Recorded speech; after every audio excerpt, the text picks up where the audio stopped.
Oh, welcome everybody to Rainbow Popcorn Live at Pride of our Footscray. Brett's right, these lights are a lot brighter than the ones that are in the spare bedroom at my house. They are. Thank you all for coming and getting together with us to watch 1988's Hairspray. What a year. From Great year. John Waters. Even though Em forgot to turn the mics on, I am grateful to Em for playing the 2007 Hairspray soundtrack before we started, because that definitely got me in the mood for this film. So, John Waters' Hairspray. Well, actually, brother, how are you feeling about being live in front of, with the spotlight on? 100 people. 150 people look, at the venue. As long as I can't see them, then I'm fine, Lee. They're not there. They're not there. How are you? Shitting myself. Okay, great. Only because long-time listeners of the podcast will know that I often make jokes and Brett doesn't laugh. And so now I am Exhibit hoping... now I am hoping that the jokes that I tell you, that even though you don't laugh, the audience will laugh. I'm hoping the audience do laugh. Yeah. There you go. See? Great. Thank you. Whoever that was gets a free wet pussy shot. So, John Waters' Hairspray, 1988. Good year, Brett. Very good year. Very important year in the year. History of the world and my life. Well, in the history of 2 out of 3 brothers. The movie musical is definitely in my top 5 films of all time. We've talked about that on the podcast, and we have reviewed that film. So when we watch this, spoiler alert, tonight is not the first time Brett and I have watched the movie. I was very anxious to see how I enjoyed it, and I did. You did enjoy it. I did enjoy it. We'll save most of it hours for the review afterwards. But of what I knew about John Waters before I watched Hairspray, it's not quite as John Waters as I thought it would be. No, look, it's definitely the tamest of his movies. Yeah. The most mainstream of his movies, definitely. It got the PG rating, which none of his other films got. So I think it is a little bit of the one that kind of crossed over, and is certainly the most family friendly of it. But it did pretty well. Yeah, it did all right as his compared film. to other stuff that he's done. A bit more mainstream, like we said, and the critical response as well. So it's even in Empire Magazine's top 500 greatest movies of all time. That's pretty good. That list was done in 2008, so I don't know if some version of the movie musical had an impact on that, but... Yeah, it may have been a little bit more top of mind for the writers at Empire, but... that was great. Look, Waters did say he based it loosely on real events. He's from Baltimore, as Divine is. And they kind of both grew up in this 60s counterculture, which I think informed the movie a lot. I didn't know until I watched the trailer that there's a little bit of a dig at Grease in there as well, which is interesting. Hairspray apparently is stronger than Grease, although the box office would disagree. Yeah, the box office might disagree on that one. John Waters originally wanted Divine to play Edna and Tracy, but New Line Cinema was like, that's probably Divine playing Edna is as far as we want to take. Look, and I'm pretty happy with that, because then we wouldn't have the Ricky Lake show. That's true. And I think that's a really important cultural impact. As millennials, that is a very large impact on our lives. Go Ricky. Got us through Go Ricky. Got us through many a sick day during high school. Thank you, Ricky Lake, for that. But Divine is a key part of Waters' movies, and they are a key part of Hairspray. Yep. But it was their last film. It was her last film. I think that, or their last film together, and Divine sadly passed away while promoting the movie. Yeah. So I think it's this cruel twist that just as they were perhaps coming more mainstream, that she did pass away. Apparently, weeks after that, she was due to guest star on Married with Children. Yeah, right. So didn't get an opportunity. So that would have been big. But the rest of the cast, it's certainly, I think, the biggest naming of casts of John Waters films. Yeah, definitely. Yeah, and that's really just the Von Tussle family.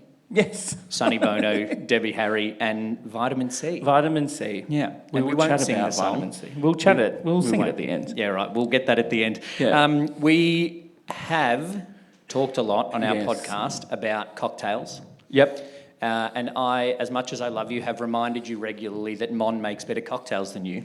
And I have not disagreed. And so Mon has made us a cocktail Yes, Mon. for tonight with some inspiration from the movie Hairspray. And we have a Thank you. Simply Divine. Give it up for Mon, everybody. You, Mon. If you haven't already. So, Brett, you go first because you were leading the collaboration with Mon, and have a taste of the Simply Divine. Cheers. Cheers.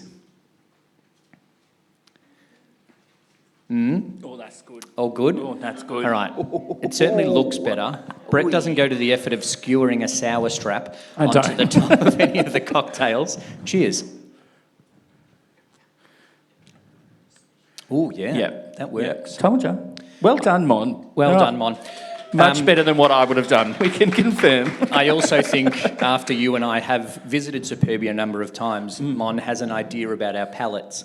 Yep. And so that sits somewhere between the French martini and the Toblerone martini that we both love. There you go. So that's great. Very so good. we are going to watch the movie live. Podcast listeners won't get to because of this thing called copyright.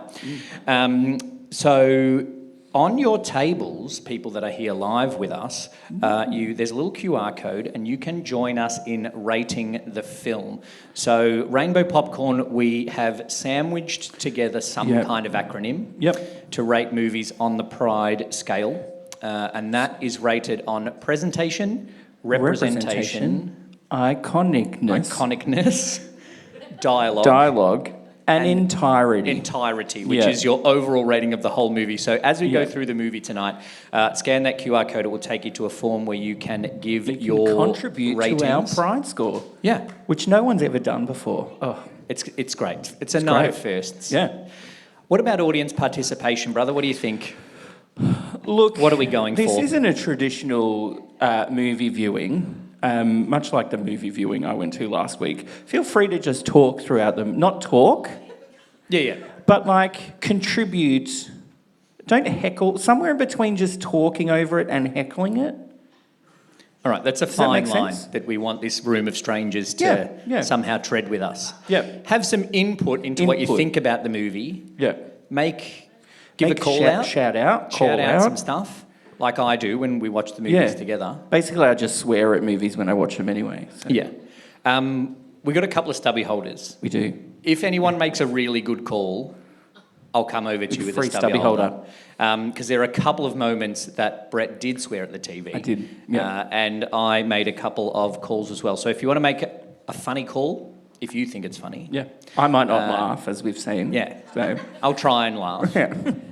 During the movie, make sure you can. Before we get into the movie, we're going to have a short break so that you can all go to the bar and overwhelm Mon with cocktail orders. And then in about 10 minutes' time, we are going to start our first live viewing for Rainbow Popcorn with John Waters' Hairspray. We'll be back very shortly. Back soon. Thanks, everyone.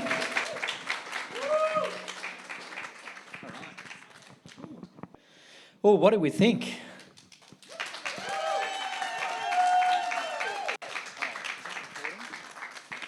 Better check we're recording. Oh yeah, we're good. And if you watch on the YouTube, you get a very good close-up of me just then.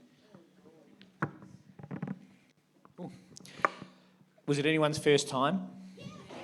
Oh, a few people. Someone up the back there, I'm pretty sure it wasn't your first time. No? Yeah, one of the stubby holders, I think, is going to Gary, who knows every word of that film. So well done. I'm surprised that table, actually, there wasn't any getting up and dancing towards the end. But I think we'll save the group dance for You Can't Stop the Music. Yeah. That's going to be fun. While we have a quick chat, your QR codes are on your table if you want to give us your ratings for the Pride scale. But my first question, Brett, I wonder if... I wonder who watched that movie and thought, this should be a family musical.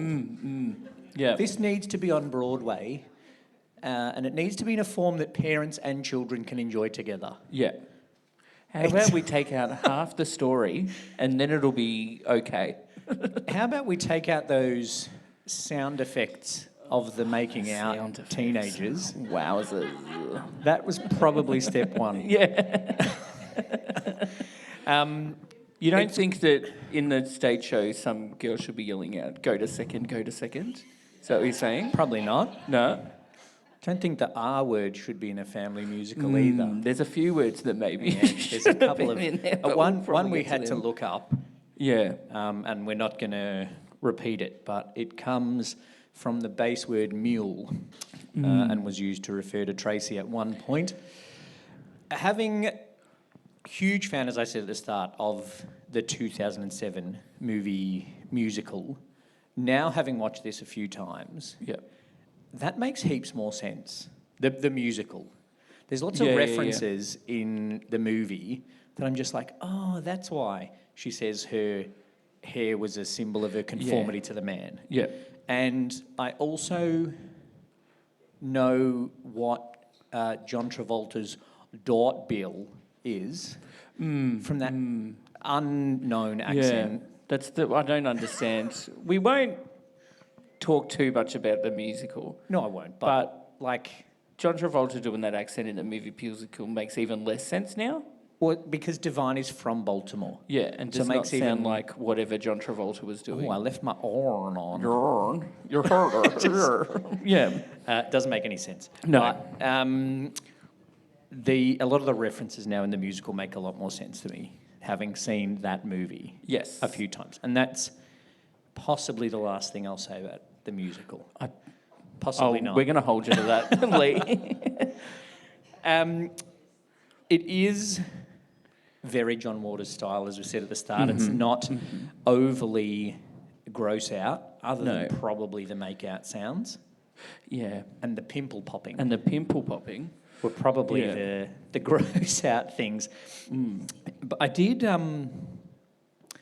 see an interview with John Waters where he was talking about how much he loves this movie and the movie musical version, because as much as he is a subversive filmmaker, he loves that just about every high school has done a version of Hairspray, which is a movie that he deliberately put in someone in drag singing, ends up in the musical, singing a love song to the husband. Yeah. And it is encouraging integration and body acceptance and a white girl dating a black boy. Yeah. And he's like, this is the movie that's crossed over. Now, every teenager in America is doing Hairspray at school. And he's very proud of that. Because often original filmmakers aren't huge fans of their remakes, but it's done the job for him. Clearly he is, because he's stuck with it. And he was in it. And he was in the... Yeah. Yep, he mentioned the musical again, everyone. Yeah, I did. It won't happen again until we get to page 3. But the movie overall, a couple of things. I wrote in my notes the first time we watched it. Yep. Who is that guy that looks like he's having an orgasm while he sprays his hair? And then it turns out to be the main male character of the movie. It turns out to be Link. Even there's that couple that are spraying hairspray on each other. Very. I feel like very sensual. That could be third base in this movie. After you've gone to second, I'll let you spray my hair. Ooh. With hairspray. With hairspray. With hairspray. Yeah, all right. Yeah. The cast, though, we talked about it before. Yeah. The Von Tussle family are the big names. Sonny Bono, Debbie Harry, and Vitamin C. Vitamin C. Not credited as Colleen Fitzpatrick. Yes. Before she became Vitamin C, and every millennial graduated to her song. Who did? But there's also that guy. That guy. That plays Iggy. that I had to look up. That guy. Josh Charles. Yeah. Yeah. The only... There are a few together that had the same reaction. It was like, who's that guy? When we watched it for the first time together, Lee said, just that guy. I'm like, what guy? There's about 5 guys on screen. Every time he came on screen. He's like, that guy. I'm like, what are you talking about? And then they go, oh, that guy. So I had to then look you were him up. like, yeah, he's on one episode of LA Law. Yeah. And that's where you knew him from. Yeah. Dead Poet Society. Dead Poet that was Society. It. Thanks, Mum. That's why we put Mum in the front row. Yeah. Because that's where we get all of our movie knowledge from, is straight from Mum. Thankfully, Ricki Lake went into talk shows, didn't try to stick with acting. She's not that bad. I think she's a better talk show host and a dancer than she was an actor in that movie. Yeah. Okay. Yeah. Look, I don't think the acting was the highlight of the movie for anyone. No, I think the highlight. We'll get to iconic scenes. Yeah. And then we'll get to hear people's highlights as we go on. There are a couple of other people in the cast. Yeah. Well, Jerry Stiller, who I think he probably just said to Jerry Seinfeld, just watch Hairspray, that's my audition to be Frank Costanza. Yeah, because he's pretty much just playing the same guy. And he brought the same costumes. It's the same clothes, yeah. But I do think that is the calmest family dinner Frank Costanza's Jerry Stiller's ever had. Probably in real life as well. Probably, yeah, with Ben Stiller sitting between them. He's great. It is hard to watch him and not think of him as Frank Costanza. Yeah. But he does a good job. And he also gets a cameo in the other movie that I'm not allowed to mention. Yeah, he does. Yeah, he does. I think, as well, people that have been listening to our podcast for a while will know we've gone through various different versions of scoring the movie. Yep. And in a couple of them, we've scored it on horniness. Oh, yeah. We did have a horniness rating. Yeah, we did. I'm 5 out of 5. 5 out of 5. 5 out of 5. Off the charts. To the point where he's making out with Amber in the car and then has to adjust himself when he gets out of the car. Yeah. But also so into the making out, she doesn't mind the rats climbing on her feet. That's the most romantic moment of her life. The guy, literally the best singer in the entire movie, is the homeless man walking down the alley, and they don't stop making out until he gets there. And until he's there, oh, we probably should listen. Should we stop and pay attention? Go to second. Oh. Even rather awkwardly, the preteens get a slow dance number. Yeah, which is a little bit something that we'll move on from. Didn't make it to the family-friendly version. Yeah.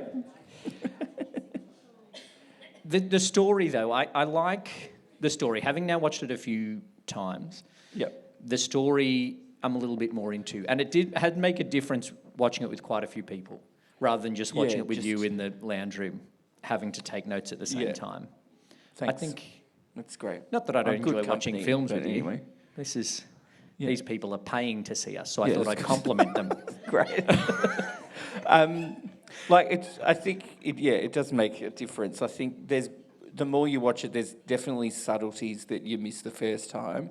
And I think there's definitely lines that we missed the first time that kind of add to the story. There was one line that we missed because we were trying to write a joke at the time. Yeah. And I was like, I didn't get that bit tonight. So I hope everyone laughs at that joke when we get to it.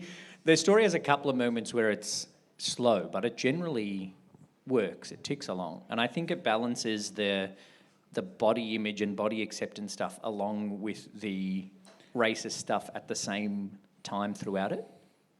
Yeah, I think the main plot being kind of becoming integrated kind of builds throughout the movie. It's not much of the point at the start. Then Tracy notices that Tracy does a bit of white saviour action. Yeah. And then then it builds to basically... a race riot. Yeah. And completely solves segregation in Baltimore. And they bruised that poor boy's kneecaps and he couldn't walk. Walk. He couldn't walk. That was, I think, John Waters trying to do a little platoon moment or something. I don't know what that was in there.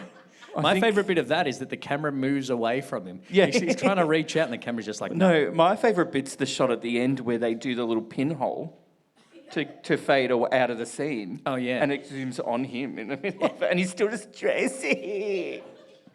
But then at the end, he's saved by Sister Mary Clarence as seaweed. Yeah. In some miracle. It's the only other black nun that I know. Sorry. Some miracle saves him when he gets to dance with Tracy in the end. Yeah. Look, like Link didn't get the role because of his acting ability or his dancing ability. He got the role because he looks basically exactly like Elvis. Yeah. To the point where I think his next movie he plays Elvis. I think he's played Elvis about 8 times and he's done 9 movies. It's the ride at the end is pretty intense. Yeah. I've never seen Ricki Lake spit in someone's face. But she dealt with a lot in the 90s. She did it very convincingly. And it works as a kind of peak of the whole thing coming together, everyone letting their frustrations out. Yeah. And then she irons her hair and then she's Miss Auto Show. Yep. In her roach dress. And then she gives everyone the bug and then they do a little dance off. They do a little dance. And then Debbie Harry's head explodes. It's great. Oh, that's funny. Shall we do some ratings? I think we should. All right. That's why we're here. So, presentation. Let's have a chat about presentation. Look, I don't think the point of the movie is how good it looks. No. The hair, there's a lot of work went into the presentation of the hair. Well, some of it's not great. He's not... It's a low-budget movie. Yes. But it's still a high budget for him. But I feel like a lot of the budget wasn't spent on how the movie looks. I feel like he spent the majority of his budget on rights to the songs, probably. And Sonny Bono and Debbie Harry. They would have cost a bit of money in 1988. Sonny Bono? Yeah, well, maybe not. Right. Spent it on Debbie Harry, and then Sonny Bono was available. Yeah, probably. Yeah. The one visual thing I have to mention is the principal's fish tank. Oh, those fish are dead. That was disgusting. It's the door to the green room. Like I can see it from here. The door to the green room is a better colour than that principal's fish tank. And for the people that can't see the door to the green room, it's green. Yeah. Like, I don't know. I just saw the green thing. Saw something green. I've had 3 cocktails. Take it easy on me. I think. Clean the fish tank. Clean the fish tank. Principals? Any principals that have fish tank? He's got bigger things to worry about. He's got, hairdo detentions to give out. He's got bigger things to worry about. And people to send off to reform school, whatever the hell that is. Speaking of hairdo detention, I don't know what the step above that is, but I think Debbie Harry needs to go to whatever the step above hairdo detention is. That first wig of Debbie Harry's crazy. is out of control. It's like she put on sideways. The one that bombed. It's like Dreamgirls, turn your wigs around. Oh, turn your wigs around. Yeah. The other one, Luann's first one. Oh, Luann's hair, I don't know what's going on about that. But the transformation of Divine's hair is great throughout the movie, I think. So that's a point for me. Yeah, I think it's good. It does a good job of going pre-makeover to post-makeover. It's pretty obvious. Yeah. And I think that's the point of it, having her hair so frumpy. For lack of a better word. It was a hair don't. It was a hair don't at the start. There's some good shots throughout, particularly at the start. They show Tracy and Penny dancing together and they contrast that quite well with the council members. Yep. With one very obvious close-up of Tracy's much larger ass than anyone. Okay. And so there's a bit of visual storytelling throughout, which I thought was good as well. I have a question. I probably ask this every time we do one of these. Is sound included in the presentation? I think the moments you're thinking of. The making out. The making out and the pimple popping. Pimple popping. But also just the bad clapping. Is that presentation? I don't know. The bad clapping sound or the fact that they can't clap in time? Both. I think the fact that they can't clap in time is probably representation. Representation of white people. I actually have that in my notes further up. Them clapping on 1 and 3 is to represent their whiteness. Okay, right. I think if we were rating worst extra like we do for Two Drink Cinema, I think the clapping on Out of Time would be in there. Okay, that makes no sense, but sure. I don't know about presentation. I think it's more about the looks, but those sound effects. I don't know. And also, I have a favourite. This isn't a category, but I'm putting in presentation. A favourite dance. Yeah. I think it might be the Dirty Boogie. Which part? This bit. This part. Or the motorboating. This part. No, sorry. He does the square around his face. Yeah. And then pokes his tongue out. And he just looks at him like, you meet me halfway here? What are you doing? But she doesn't. Even though she made out with and then she's Fender. Earlier in the movie, she made Fender. out with Fender for one dance. And then Fender. she goes on 3 dates with Link and doesn't even kiss him until later. Yeah, she must have been offended. Offended by Fender. Yeah. That's probably to see that written down to get that one. That's fine. Yeah, it looks funnier in our notes. The other thing for presentation, there's some actual teenagers, I think, in this film. Mm-hmm. But then I think Link is 25 and I reckon Seaweed's about 30. Yeah. Well, it wouldn't be a teen movie without having people that are way too old to play teenagers. That's true. That's like a trope that you love to talk about. That is a trope. I do love a trope. It's not as bad as Stockard Channing, but... Yeah. And Stockard Channing and Kaniki. Overall, out of 5, what are you going to give it for presentation? Oh, jeez. I'm going to give it a 3.75, which is we know is my favourite score to give long-time listeners. A 2.5. A 2.5.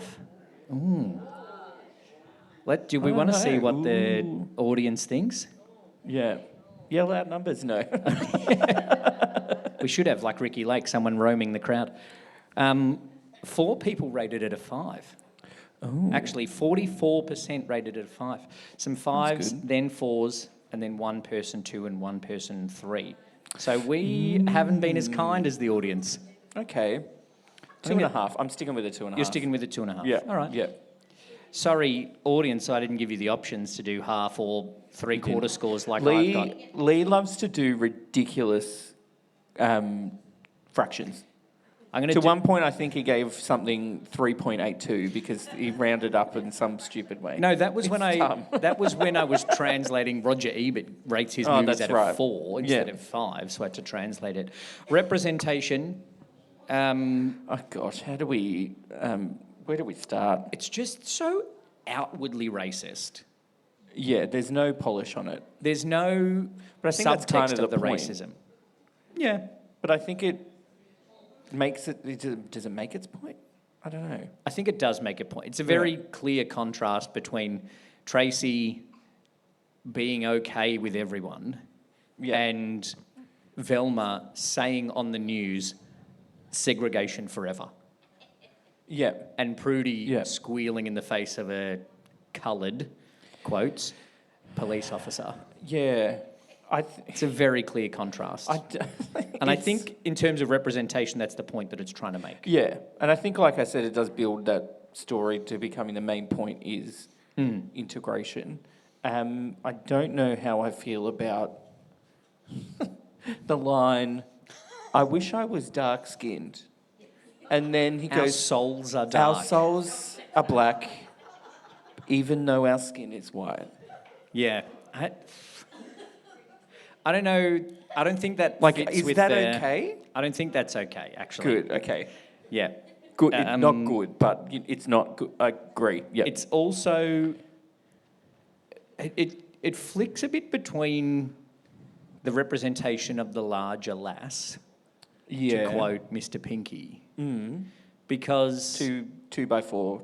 I won't quote that. I won't finish that one. Yeah, I don't even know the quote, but we shouldn't say it. Tracy just doesn't care, but Edna does. Yep. And she wants to be on her diet bills. But Tracy's just big. Tracy doesn't care. Big and beautiful. Well, actually, the majority of people don't care. Yeah. Just seems to be Amber. Yeah, well... But does she not care because she's fat or not? Does she hate her because she's fat or hate her because she likes Link? She just has a lot of confidence. Yeah. But she just doesn't care what anybody thinks about her. And Amber's just jealous of her. Yeah. One thing it doesn't represent well is special ed. One thing I don't know. It doesn't represent special ed well, and we're not going to mention the R word. We're just going to gloss over that because we all know we shouldn't be talking about it. But the other thing that it doesn't represent well is the game of dodgeball. It doesn't. None of them dodged, none of them ducked, none of them dipped, none of them dived, none of them dodged. No, that's the 5 Ds of dodgeball. That's and none the of them 5 did Ds that. of dodgeball. No. They couldn't even wrench it. They couldn't dodge a wrench. They were not going to dodge a wrench. They couldn't dodge a car. I think Rip Torn in dodgeball, though, did take some inspiration from that PE teacher, the way she yelled about What, she dodgeball. just laughed at special ed? She just laughed at special ed kids. She's just like, come on, ladies, let's dodgeball. That's very PE teacher and very Rip Torn. I'd never had a PE teacher like that, I don't think. No, thank God. I don't think I've ever played dodgeball in school. I don't know. I got an A for PE in Year 8. Everyone got an A for PE in Year 8, sorry. Sorry, brother. My PE teacher was drunk. That's fine. Oh, what are you... What are you going to give representation out of 5? Look, it's a tough one because it kind of tells a good story, but there's some moments that you just haven't aged particularly well. Yep. I'm going to give it a 4 because there are those things that haven't aged well, but one thing John Waters does do well in all of his films is celebrate the other. Yep. And he does that in the casting of Divine. Unfortunately, no. I reckon there are drag queens out there that are disappointed Mink Stole is not a drag queen, and it's a very drag queen name. It's not a name that they can use as a performing drag queen. But Mink Stole is not a drag queen. No. But Divine is, and there's the representation of the other in the larger lass and the black people. So I'm going to give it a 4. And special ed. I don't know who won that game of dodgeball though.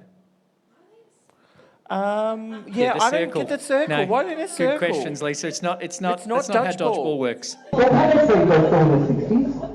No. No? Okay, thank you. One 60s representative in the front row. I'm going to give it a 3.5. Okay, well, I was going to say, not to pressure you, but 40%, over 40% of the audience rated it a 4, and over 40% of the audience rated it a 5. Well, I'm rating it a 3.5. Okay, all right. 3.5. Stick it to my guns. Okay. Iconicness. Divine is iconic. Divine is iconic. I think it's very much a different role for Divine. Like, she doesn't need dog shit in this one. That's true. So it's a bit tame. That is her most iconic moment. Yeah.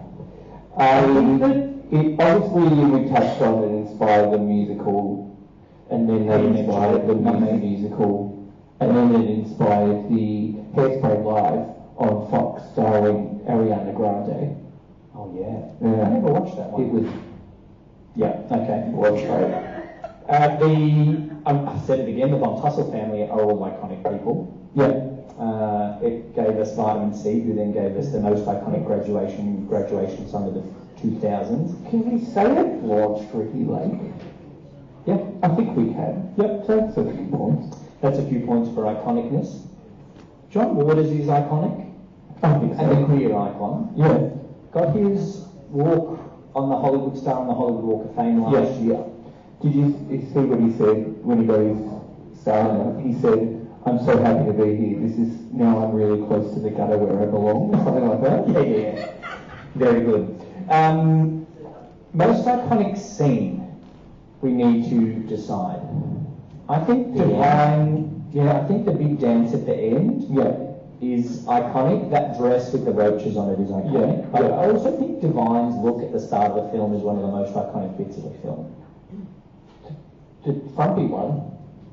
Yeah, when she's first there at her ironing board. Yeah. I think that's one of the most iconic looks in the film. Yeah, that's true. Some from the audience. A select few. Yep, go for it. Hairdo detention. Hairdo detention. Favourite line. Go to second. Okay. Got to mention the ride at the theme park and the making out in the alley. I think that might be my favourite scene, the making out in the alley. Yeah, because that's got Go to second as well. Yeah. It's got a couple of nominations. Yeah. And yeah, a couple of nominations as well for the big dance at the end. I think it's the dance at the end. It's the dance at the end. For iconicness, I think favourite would be the alley. Yeah. But I think when we think about this movie, we think about that roach dress and the dance at the end. Yeah, for sure. So I'm going to give iconicness a 4 out of 5. Okay. I'm going to give it a 3.75. See, I thought it was gonna. Anyway, I don't think it's his most iconic movie. Okay. 60% of the audience gave it a 5. There you go. So we're both going against the audience with that one. Yeah. Dialogue. Some great lines, but the fact that Amber's dad made her a poster that said, "Let Amber take you for a free ride," I thought that very interesting. There's good lines, but there's bad lines. And we've touched on them in representation, most of the bad ones. Yeah. At least act white on television. Yeah, that was an interesting one. Yeah. Your hairspray bill alone is enough to eat up all the profits of the Tilter world. I just found that line funny. I don't know why. And as I've said before, the calmest family conversation Jerry Still has ever had. I like that for dialogue as well. Okay, Fatso. Let's see what you got. Fatso, and she's a whore, and she's adopted, and she didn't hold back. It's like, it's just a lot, and then, aren't you too fat for television? Just straight out say it. Yeah. It's not subtle at all. There was one, when they're doing that question, this might be my messed up mind, right? And Penny, I want to ask Penny, have you now, or have you ever gone steady? Yeah. And in my mind, I thought she was going to say, are you now, or have you ever been a member of the Communist Party? I don't know how my brain went there. I saw that in your notes and I'm like, I don't remember that from the film. It's not in the film. No, it's not in the film, but it's just something. People got asked it. In the musical, he says, get that chubby communist girl off the show. Is that what you're thinking? No. That was the thing that people got asked, like in Oppenheimer. This is not Oppenheimer. there was a big bomb at the end as well. I know. She better hadn't dare. She better hadn't dare. I don't get it. Clumsy. Unless that's how people spoke. She better hadn't dare. She had. It's just hard to say. She had better not dare. She better hadn't dare. But how should it be? Should I keep saying it? She had better not dare. She better not. That's what you say today. That's Carly Mole. That's what that is. Great. Thanks. See we go to second. That's definitely a plus for the dialogue. Do you know what I think my favourite line is? Is it from Motormouth? Yeah. Ooh, Papa Tony, we got it early. I don't know why everything, although I don't know why everything she said has a rhyme. Because she's the DJ. Yeah, but even just talking. And she is Motormouth Maybell. That's how she talks. Yeah. Okay. What are you going to give it? Out of 5 for dialogue. 2.5. 2.5. 3. I'm going to go 4. See? We usually agree. I don't know what's going on. We usually give almost the same score, but I don't know why I'm being harsh on it. Well, to make you feel better, 10% of the audience gave it a 1. Oh, there you go. That's why we Who was it? I'm trying to make the numbers sound bigger for the people that are listening. So I think there's more demand to come next month. 50% of the audience, 50 people, gave it 5. Oh, there you go. Yeah. So 40% gave it somewhere between 1 and 5. You know, I agree that I'm not sure you do. Listen to the movie? No. I minus points. Yeah, really. Like if you put the R word in there, minus points. What? That's a minus points mainly for me of representation. Yeah, in that example. Rather than dialogue, because but if there hadn't there, minus points. At the time, that was probably not acceptable, but it was a bit funnier. Yeah. So I don't know. I think I liked it more, having watched it more now. Entirety. Overall, what are we going to score it? We've said most of the things. Clapping on 1 and 3 is an issue for me. The fact that the Madison went on for too long. But I think that's the iconic dance. Because it was a big, so apparently it was started in Baltimore and then grew popularity. Oh, okay. So I think they focused on that for that reason. Because it's a Baltimore local. Yeah. Like John Waters. Look, the movie and that scene in general did drag a bit. But it's still, like, it kept you interested. It was funny, it was quirky. I learned what hair hopper means. Great. What it means, someone that artificially puts their hair up. Right. And it was a bit, in Baltimore, it was a bit of a status symbol to make yourself appear a little bit more richer. I used to be able to do that. I did too. You know what bit was... It's funny that messed up, which I think is basically John Waters. Yeah. And it was him doing it with the therapist. Yeah. The shock therapy. The shock therapy and the hypnosis and that straitjacket. Just on the main street, just pull out a straitjacket. Just the thinking that if I say Negro and then zap her... Oh, did you have to say it? It's quoting the movie, it's okay. If I say it and then zap her, she's going to fall in love with a white boy. Yeah, it's interesting. Negative reinforcement practices. I did one subject of psychology and I got exactly 50. Is it the same principle as the shock dog collars when they bark? It is. It's a Pavlovian type. No, I'm talking out of my arse now. I've got a story about the spray collar. You don't? Ask me there's one person in the audience that'll get it. Everybody knows it. I can tell you later. That's the after party. We'll tell you the after party. I think that it's good. It's good. I think it's good. It makes its point. It does it well. Okay. What are you going to give it out of? Alright. I don't know. Probably less than you by the sounds of it. Number 3 is again. Okay. 3.75. I need to do some maths. Can you talk about what's coming up? Alright. What are we coming up? So, in a couple of weeks, so we're at Pride here, we're doing a couple of movie nights. So we've got our monthly Rainbow Popcorn Live, and then Cortex is hosting Pride movie nights once a month as well. So that next one on September 19th for Pride movie night is Batman and Robin, which we are definitely coming to. I'm here for that. You're just coming for Chris O'Donnell's nipples, but that's okay.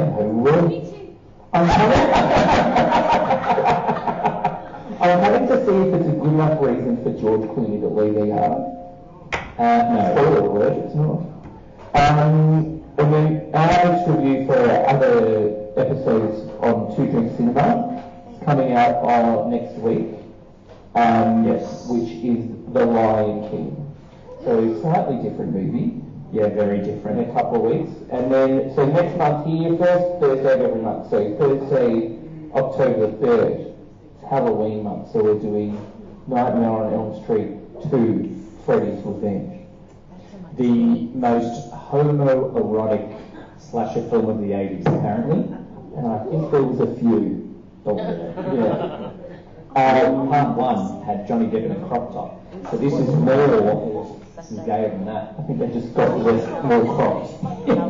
And then November we're doing You Can't Stop the Music, the Village People movie. Speaking of camps. So camp. Yeah. camp as camp can be. And we will be here with the Christmas movie. We are going to be in December watching The Happiest Season. Great. Kristen Stewart takes her girlfriend home for Christmas for the first time. It's not a documentary. Kristen Stewart plays a character who takes her girlfriend home for Christmas for the first time. And great. Cortex is doing Love Actually. I'm going to be here for that. Yes. Just because I love Love Actually. Yes. He does. 5 out of 5. All right, do you want the total score? I will love the total score. So, out of a potential 50, Hairspray 1988 scored 34.75. Ooh, which 0.75. That's surprising. Puts it below Red, White and Royal Blue. Oh. Which got 35.25. Okay. And above Boys Don't Cry. Okay. Which is interesting. Very different movies, those three together. And it is about 15 points higher than Stonewall. It got 16.5. Well, it's the worst gay movie ever made. It's the worst gay movie of all time. If you want to go back and listen to our review of Stonewall, it will save you 2 hours of having to watch the movie, which is terrible. And also, if you're going to listen to more episodes of Rainbow Popcorn, you probably should listen to the Stonewall episode, because I reference it every episode. He does. So that is it for Rainbow Popcorn for tonight. As Greg said, we've got a few coming up. Thank you to the team at Part of our Footscray for hosting us tonight. The team is fantastic, and thank you to the hundreds of people that I think people still come down and they're lining up at the door. We're going to have to